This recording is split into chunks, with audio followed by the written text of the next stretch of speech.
ఎదురున్న జెండాలు డౌన్ చేయాలి. ఎదురున్న జెండాలు డౌన్ చేయాలి. దయచేసి ఎదురున్న జెండాలు డౌన్ చేయాలి. ఎదురున్న జెండాలు డౌన్ చేయాలి. చేయాలి, ఇంకా చేయాలి. జెండాలు పైకెత్తొద్దు. పెదకూరపాడు ప్రజలందరికీ కూడా పేరు పేరున అన్నదమ్ములకి అక్క చెల్లెలకి నా హృదయపూర్వక అభినందన తెలియజేస్తున్నా. మీ అందరి కోరిక ప్రకారం మరి రెండోసారి ముఖ్యమంత్రి వర్యులు మన కూరపాడు నియోజకవర్గం రావటం చాలా సంతోషకరమైన విషయం. మరి మీ అందరికీ కూడా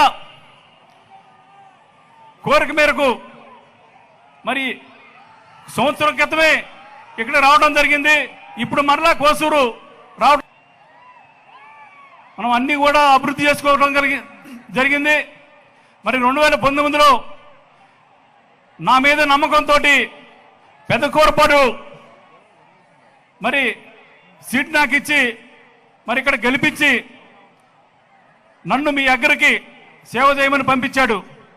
మరి సంక్షేమం కానీ అభివృద్ధి కానీ రెండు కూడా ఈ నియోజకవర్గంలో ఎప్పుడూ లేని విధంగా అభివృద్ధి బాటలో నడపటంలో మరి గత 30 సంవత్సరాల నుంచి ఎవరో చేయలేంది. ఈ నియోజకవర్గానికి మణిహారం లాంటిది బెల్లంకొండ అమరావతి రోడ్డు మరి ప్రజలు ఎంతో కాలంగా కోరిక ఉన్నది. ఆ రోడ్డు వేయించడం జరుగుతూ ఉంది.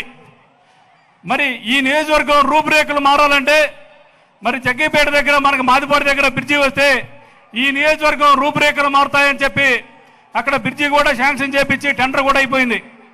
మరి అలాగే అమరావతి నుంచి తుళ్ళూరు వెళ్ళడానికి రోడ్డు లేదు సరిగా. మొత్తూరు దగ్గర బ్రిడ్జి అది కూడా పూర్తవుతూ ఉంది. మరి ఈ 3 పనులు కూడా ఈ నియోజకవర్గంలో చెప్పుకోదగ్గ పనులు, ఎన్నడూ ఎవరో చేయలేని పనులు మనం చేయటం చాలా గర్వంగా ఉంది. జగన్మోహన్ రెడ్డి గారి అండదండలతోటి మరి ఈ 3 పనులు మేజర్గా చేయటం జరిగింది. మరి అలాగే స్కూల్స్ ఈ నియోజకవర్గంలో పేదవాడు చదువుకోవాలంటే మరి స్కూల్స్ ఉండాలి. ఆ స్కూల్స్ కూడా అన్ని బాగు చేయించి ప్రతి పేదవాడు చదువుకునే